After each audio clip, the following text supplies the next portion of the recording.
அஸ்ஸலாமு அலைக்கும் வரஹ்மத்துல்லாஹி வபரகாத்துஹு. இறைவன் மிகப்பெரியவன், மனிதன் மிகச் சாதாரணமானவன். 2-3 நாட்களாகவே சரியாக தூக்கம் இல்லாமல் மனசு ஒரு மாதிரி கவலையிலே இருந்துச்சு. இறைநேசர்கள் கவலைப்படுவதும் இல்லை, பயப்படுவதும் இல்லை அப்படின்ற குர்ஆன் வசனத்துக்குள்ளே எப்படியாவது பொருந்திக்கிட்டு உள்ளே போய் இந்த வாழ்க்கையை கடந்துடணும் அப்படின்னு நினச்சாலும் சில குற்ற உணர்ச்சிகள்லேருந்து வெளியே வர முடியல அப்படிங்கிறதான் யதார்த்தமான உண்மை. அதுக்கு காரணம் என்னோட அப்பா. அவர் இப்போ இல்லை அப்படிங்கிற விஷயமும், நினைக்கிறத அவர்கிட்ட பேசி ஒரு சாரி கூட சொல்ல முடியலையே அப்படிங்கிற பரிதவிப்போம். என்ன மாதிரியான வார்த்தைகளை போட்டு நிரப்பி இந்த காணொளியை கொண்டு செலுத்துறது அப்படிங்கிறது விளங்கலை. இறைவனிடத்திலேயே பொறுப்பை ஒப்படைக்கிறேன். இந்த காணொளியை நான் பதிவு செய்வதற்கு மிக மிக முக்கியமான ஒரு காரணம் இருக்கிறது. இந்த காணொளியினுடைய நிறைவு பகுதியில் அதை கேட்கிறவங்களால் உணர முடியும் அப்படின்னு நான் நம்புகிறேன். இந்த காணொளியை நிறைய இளைய தலைமுறைக்கு கொண்டு போய் சேர்க்கணும், நிறைய பெண்களுக்கு கொண்டு போய் சேர்க்கணும் அப்படிங்கிற துவாவோட நான் நிறைய காணொளிகளில் பதிவு பண்ணியிருக்கேன். என்னிடத்தில் இருக்கக்கூடிய சொத்து அப்படிங்கிறது என்னுடைய புத்தகங்கள் தான். மற்றபடி நகைகளோ நிலமோ வேறு சொத்துக்களோ எதுவும் நான் இது வரைக்கும் சேர்த்து வைக்கலை. வச்சுருந்ததெல்லாம் கொடுத்துட்டோம், எடுத்துக்கொண்டார்கள் அப்படின்னு வச்சுக்கலாம். ஒவ்வொரு பெண்ணோட வாழ்க்கையிலும் திருமணம் அப்படிங்கிறது ரொம்ப ஒரு முக்கியமான விடயமாக இருக்கும். ஏன்னா இத்தனை நாள் தாய் தகப்பனுடைய சிறகுகளுக்குள்ள மிக பாதுகாப்பாக இருந்த பிள்ளை இன்னொரு மனிதரோடு தன்னுடைய வாழ்க்கையை பகிரப்போகிறாள் அப்படிங்கிற விடயம் வாழ்க்கையை ரெண்டாக எடுத்து வைக்கும், திருமணத்திற்கு முன் திருமணத்திற்கு பின் அப்படின்னு. அப்படி மிகுந்த நம்பிக்கையோடு ஒரு இடத்துக்குள்ளே போகும்போது என்னோடய அப்பாவும் அம்மாவும் சேர்ந்து ரொம்ப கஷ்டப்பட்டு எனக்கு போட்டது ஒரு 35 பவுன் நகை சேர்த்து போட்டாங்க. அந்த நகை அப்படிங்கிறதுல, நகை அணிந்தால்தான் அழகு அப்படிங்கிறதுல பாதி உடன்பாடு இல்லை. ஆனாலும் என்னுடைய அந்த 20களின் காலகட்டத்தில் இதெல்லாம் இருந்தால் கௌரவம் அப்படின்னு இந்த சமூகம் சொல்லி கொடுத்த தாக்கம் ஓரளவுக்கு இருக்கத்தான் செஞ்சு. நம்ம வாக்கப்பட்டு போகிற வீட்டில் இவ்வளவு நகை கொண்டு போனால் தான் நமக்கு கௌரவம் அப்படிங்கிற நினப்பு இருக்க தான் செஞ்சு. இல்லைன்னா நம்ம வீட்டை பற்றி என்ன நினைப்பாங்க, கௌரவ குறைவாக இருக்கும் அவங்களுக்கு முன்னாடி அப்படிங்கிறதுனால வீட்டில் இருந்தவற்றையெல்லாம், எனக்காக இருந்ததெல்லாம் என்கிட்ட கொடுத்துருங்க அப்படின்னு கொண்டு போய் அவங்கக்கிட்ட எல்லாம் ஒப்படைச்சது எனக்கு இன்னமும் ஞாபகத்தில் இருக்குது. அந்த நகைகளை எல்லாம் பெரிதாக போட்டு அழகு பார்த்த ஞாபகங்கள்லாம் எல்லாம் எனக்கு பெருசாக இல்லை. என்னோடய அப்பா ஆரம்ப காலத்தில் இன்டர்காஸ்ட் மேரேஜ் பண்ணி சாதி மறுப்பு திருமணம் செஞ்ச போது ஒரு டம்ளர் கூட இல்லாமல் எங்கள் வாழ்க்கையை தொடங்கணும்னு எத்தனையோ முறை என்னோடய அம்மா சொல்லி நான் கேள்விப்பட்டிருக்கேன். அவங்களோட லைஃப் ஹிஸ்ட்ரியை சும்மா இருக்கும் போதெல்லாம் சொல்லுங்களேன் அப்படின்னு அந்த கதையெல்லாம் கேட்குறது எங்களோட வழக்கம். அப்படி கஷ்டப்பட்டு வந்து சின்ன சின்ன சின்ன பொருட்கள், பாத்திரங்களை முதல்ல சேர்த்து அதுக்கு பிறகு கொஞ்சம் கொஞ்சமாக நான் 10th படிக்கிற காலத்துக்கு பிறகு தான் சின்ன சின்ன நகைகளை சேர்த்தாங்க. அதுக்கு பிறகு தொடர்ந்து கொஞ்சம் கொஞ்சமாக சேர்த்து நான் வேலைக்கு போக ஆரம்பித்தேன் ஆசிரியராக. அந்த தொகையெல்லாம் சேர்த்து கொஞ்சம் கொஞ்சமாக நகை சேர்த்தாங்க. அப்புறம் அப்பா ரிட்டையர்ட் ஆனப்போ அவரோட பென்ஷன் தொகையிலேருந்து நகைகள் கொஞ்சம் வாங்கினாங்க. அப்படி தான் அந்த 33-35 பவுன் சேர்க்குறதுக்கே ரொம்ப கஷ்டமாக இருந்துச்சு. கிட்டத்தட்ட 10-11 ஆண்டுகளின் சேமிப்பு அந்த 30 பவுன் நகைகள்னு வச்சுக்கோங்களேன். அப்போ விலை கம்மியாக இருந்தது. எனக்கு தெரிஞ்சு 4000 ரூபாக்கெல்லாம் ஒரு பவுன் வாங்கினது ஞாபகம் இருக்குது. இப்போது கிட்டத்தட்ட 1 லட்சத்தை நெருங்கிருச்சு ஒரு பவுன் அப்படிங்கிறது. இப்படியான காலகட்டங்களை கடந்து தான் வந்திருக்கோம். என்ன மாதிரியான உணர்வு நிலைகளில் அப்போ இருந்தோம், இப்போ எப்படி இருக்கிறோம். இஸ்லாம் தெரிஞ்ச பிறகான இந்த மனநிலை எனக்கு அப்போ பாதி இருந்திருந்தா கூட, ஃபெமினிசம் அப்படின்னு மேடைகளில் முழங்கிய அந்த தெளிவு அப்போ பாதி இருந்திருந்தா கூட, என்னோட தாய் வீட்டிலேருந்து ஒரு குண்டுமணி தங்கத்தை கூட நான் வெளியே கொண்டு போயிருக்க மாட்டேன். நீங்களே வச்சுருங்க, பிற்காலத்தில் இது உங்களுக்கு உதவட்டும் அப்படின்னு நான் கொடுத்துட்டு போயிருந்திருப்பேன். அதுக்காக நான் எத்தனையோ சமயங்களில் மனசு கவலைப்பட்டிருக்கேன். இன்றைக்கி எனக்கு அந்த வீடும் இல்லைன்னு ஆயிடுச்சு, அந்த உறவுகளும் இல்லைன்னு ஆயிடுச்சு.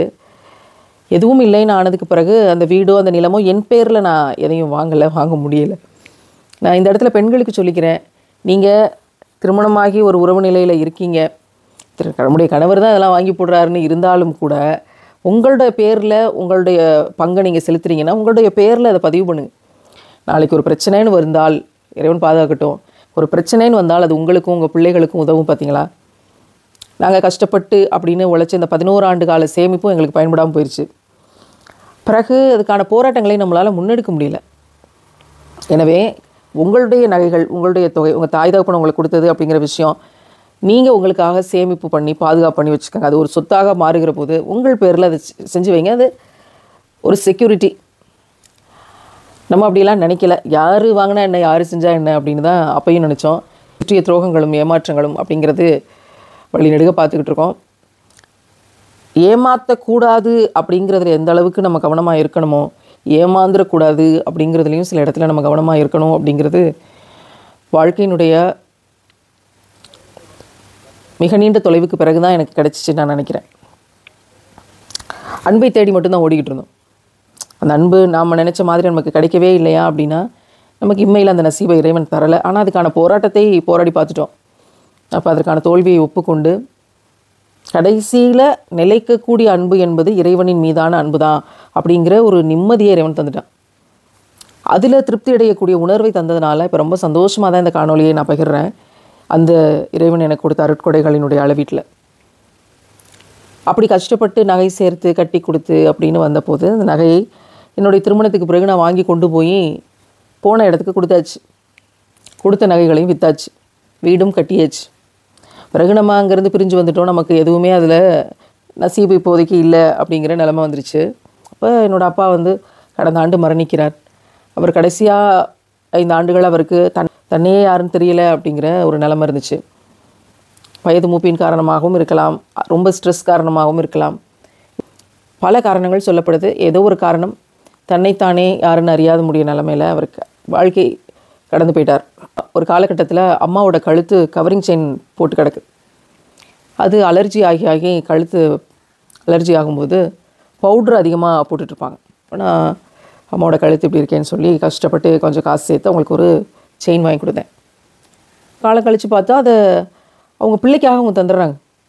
அப்போ நான் சத்தம் போடுறேன், உங்களுக்காக தானே அதை நான் வாங்கி கொடுத்தேன், நீங்கள் இப்படி செய்யலாமா அப்படின்னு கேட்கும்போது அதுக்கு அவங்க சொல்கிறாங்க, உனக்கு நான் 35 பவுன் போட்டேன்ல, நீ போய் ஏமாந்துட்டு வந்தேன்ல, போய் நீ அதை போய் வாங்கிட்டு வா, எனக்கு வேறு ஒரு செயின் வாங்கி கொடு அப்படின்னு சொல்கிறாங்க. ஒரு தாயினுடைய மனநிலையிலிருந்து தனக்குன்னு எதுவும் வேண்டாம், அது மகள் வாங்கி கொடுத்தா என்ன, யார் வாங்கி கொடுத்தா என்ன, நம்ம பிள்ளைக்கு தருவோம் அப்படின்னு அவங்க தந்துடுறாங்க.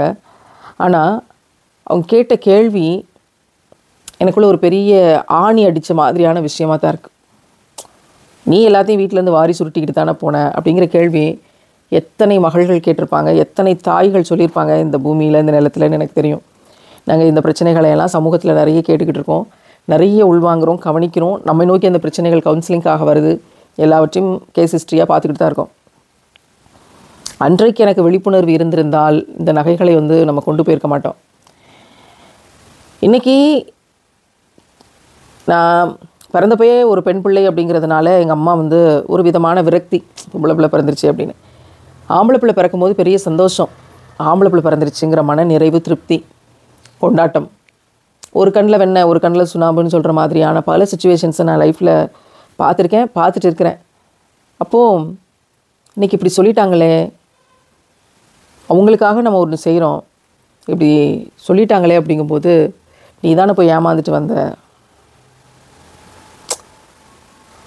உண்மைதான், இந்த உலகம் புரியாமல், பெண்களுக்கான உரிமைகள் தெரியாமல், நம்முடையது எவற்றை பாதுகாக்க வைக்க வேண்டும் என்ற பெரிய அக்கறை இல்லாமல் தாய் தகப்பனுடைய உழைப்பை எடுத்து யாருக்கோ கொடுக்கணும் அப்படின்னு நினச்சது பெரிய தப்பு தான் அப்படிங்கிறது இன்றைக்கி வலிமையாக உரைக்குது. ஆனால் இந்த காணொளியை நான் பதிவு செய்வதற்கான நோக்கம், ஒருவேளை என்னுடைய அப்பா உயிரோடு இருந்திருந்தால் இந்த கேள்வி அவர் நிச்சயமாக கேட்டிருக்க மாட்டார். நீ என் வீட்டிலேருந்து நீ வாரி சுருட்டிக்கிட்டு போயிட்டேங்கிற வார்த்தை ஒரு நாளும் அவருடைய வாயிலேருந்து வந்திருக்காது. தன்னை யாரென்று தெரியாத போது கூட அவர்கிட்ட போய் உங்கள் மகள் யார், உங்கள் மக பேர் என்னன்னு கேட்டால் சபரிமாலான்ற பேர் சொல்லுவார். என் மக பெருசாக மேடைகள்லாம் பயங்கரமாக பேசுவாங்க அப்படின்னு அவர் மரணிக்கும் பொழுது வரைக்கும் என்னுடைய பெயரையும் என் சார்ந்த நினைவுகளையும் ரொம்ப பத்திரமா அவரோட மூளையில் ஆழ் மனத்தில் பதிஞ்சு வச்சுருந்தார்.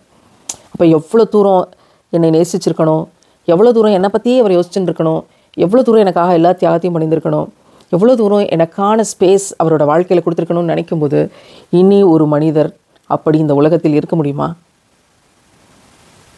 அப்படி அமைய முடியுமா? இனி ஒரு மனிதர் அப்படின்னு அவங்களோட இடத்துல வைக்கக்கூட முடியாதுங்கிற அளவுக்கான ஒரு பெரிய தியாகங்களையும் எனக்கான அந்த பெரிய ஸ்பேஸ், அன்பை கொடுத்தாங்க பார்த்தீங்களா? அவங்களுக்கு நான் நன்றி செலுத்தணும் அப்படின்னு நினைக்கும்போது இப்போ அவங்கள்ட்ட பேசக்கூட முடியாதே, பேச முடியாத தூரத்துக்கு அவங்க போயிட்டாங்கல்ல. எப்போவுமே போய் நான் ஷாப்பிங் போகிறேன்ப்பா எனக்கு ஏதாவது காசு கொடுங்க அப்படின்னு கேட்டால் எவ்வளோ வேணும், 2000 ரூபா கேட்டால் 2500 கொடுப்பார். இந்த பிள்ளை வீட்டில் வேலை செய்ய மாட்டேங்குது அப்படின்னு அம்மா கம்ப்ளைண்ட் பண்ணாங்கன்னா, என் மகன் அதெல்லாம் செய்ய மாட்டா, நீ முடிஞ்சா பாரு அப்படின்ட்டு போயிட்டே இருப்பார். நீங்கள் இப்படி தலையில் தூக்கி வச்சு கொண்டாடுறதுனால தான் இந்த பிள்ளை இப்படி திமிரு பிடிச்சி ஆடுது அப்படிம்பாங்க. அப்போவுமே என்னோடய ஸ்கூல் டேஸில் நான் கேட்ட இந்த வார்த்தைகள்லாம் இன்னமும் ஞாபகம் இருக்குது. எந்த சூழ்நிலையிலும் எந்த காலகட்டத்திலையும் அப்பா எனக்கு இது வேணும் அப்படின்னு நான் கேட்டால் அவர் அதை எப்படியாவது வாங்கி கொடுக்க தான் முயற்சி பண்ணியிருக்காரே தவிர, அது இல்லை என்னால் வாங்கி தர முடியாது, அது செய்ய முடியாதுன்னு சொன்னதே இல்லை. இப்படி ஒரு ஆத்மாவை இந்த உலகத்தில் சந்திக்க முடியாத ஒரு பெரும் இழப்பு அப்படின்னு யோசிச்சு பார்க்கும்போது, இவர்களோடு மற்றவங்களெல்லாம் திரும்பி பார்க்கும்போது எவ்வளோ பெரிய பொக்கிஷமாக என் வாழ்க்கையில் அவர் இருந்திருக்கிறார் அப்படிங்கிறது விளங்குது. நிரப்பவே முடியாத வெற்றிடம் அப்படிங்கிறது விளங்குது. இனி யாருமே இப்படிப்பட்ட ஒரு தகப்பனை சந்திக்க முடியாது அப்படிங்கிறது விளங்குது. ஒரு பெரிய பரிதவிப்பினுடைய பொழுதாக இந்த பொழுது இருக்குது. மற்றவங்க வந்து சாட்டையில் அடிக்கும்போது தான் நம்மளை எப்படியெல்லாம் அரவணைச்சு நிழலில் வச்சுருந்தாங்க அப்படிங்கிறது புரியுது. பார்த்தீங்களா? நான் அம்மமார்களுக்கு சொல்கிறேன், உங்களுக்கு பெண் பிள்ளையும் ஆண் பிள்ளையும் இருக்கும் அப்படின்னா ஒரு கண்ணில் வெண்ணையும் ஒரு கண்ணில் சுண்ணாம்பும் தயவு செய்து வைக்காதீங்க.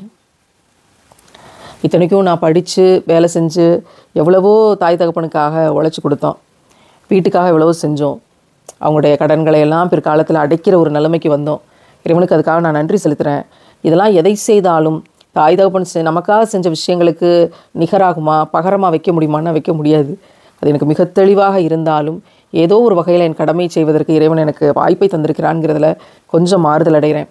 அப்படி இருந்தும் கூட இந்த மாதிரியான வார்த்தைகளை தான் உங்களால் கேட்க முடியும் அப்படின்னா, இந்த மாதிரி நீ எல்லாத்தையும் சுருட்டிட்டு போயிட்ட அப்படிங்கிற விஷயத்தையும், எவன்ட்டையோ போய் கொடுத்துட்டு வந்தேல அப்படிங்கிற வார்த்தைகளையும் இன்றைக்கும் கேட்க வேண்டியிருக்குது அப்படின்னா, உங்களுக்கு நான் மிக தெளிவாக உறுதியோடு உறக்க சொல்லுகிறேன், அம்மாமார்களே, உங்களுக்கு ஆண் பிள்ளையும் பெண் பிள்ளைகளும் இருப்பார்கள் என்றால் பையனை ஒரு மாதிரி பொண்ணை ஒரு மாதிரி வித்தியாசப்படுத்தி நீதமற்று நடக்காதீர்கள். இஸ்லாம் மிக தெளிவாக சொல்லுது, நீதமாக நடங்க, சமமாக நடத்துங்க. வீட்டில் இருக்க ஆம்பளை பிள்ளையும் பொம்பளை பிள்ளையும் சமமாக நடத்துங்க. உங்களுக்கு 2 மனைவி இருக்காங்கன்னா சமமாக நடத்துங்க. சமமாக நடத்த முடியாட்டி 2வது திருமணத்தை செய்யாதீர்கள். இறைவன் கொடுத்த மிகப்பெரிய எச்சரிக்கை. நீதமாக இருங்கள். வியாபாரம் பண்ணுறீங்களா, நீதமாக நடங்க. ஒவ்வொரு இடத்திலும் மாமியார் மருமகளா நீதமாக இருங்க.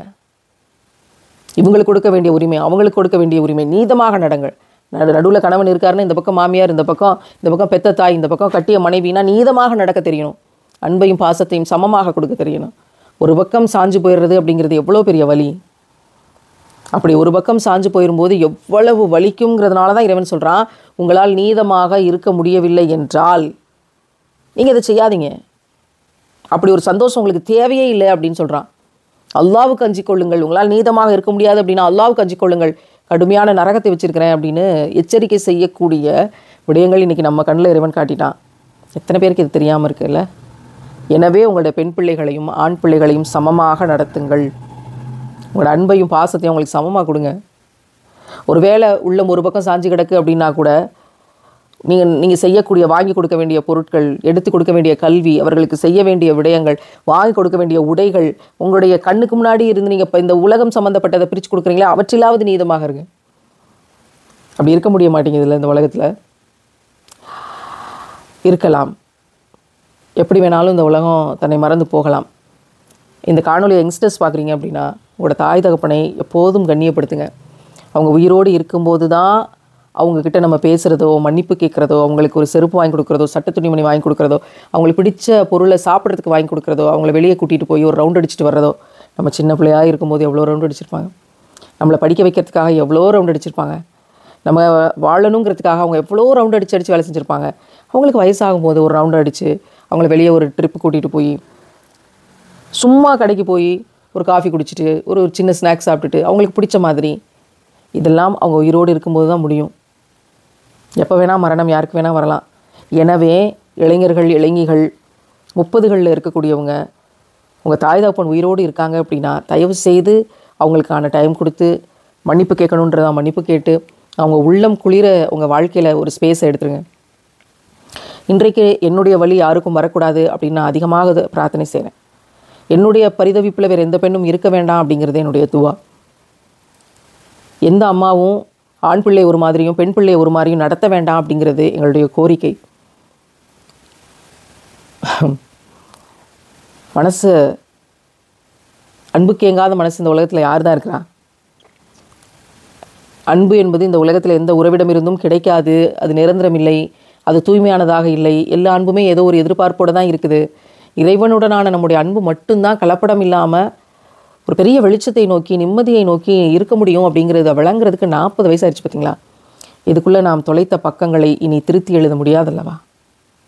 எனவே என்னுடைய அனுபவங்களின் வாயிலாக அம்மாக்களுக்கும் இந்த செய்தியை சொல்லிக்கிறேன். நீதமாக நடத்துங்க, வித்தியாசப்படுத்தி வளர்க்காதீங்க, வித்தியாசப்படுத்தி செய்யாதீங்க, வித்தியாசப்படுத்தி பேசாதீங்க, வார்த்தைகளை எங்கேயும் கொட்டிடாதீங்க. அந்த பிள்ளை உங்களுக்கு பெண் பிள்ளையாக பிறந்ததில் உங்களுக்கு எவ்வளவோ நல்ல பாக்கியங்கள் கிடைச்சிருக்கலாம். யோசிச்சு பாருங்கள். இந்த பக்கம் நீங்கள் மகனாவோ மகளாவோ இருக்கீங்களா?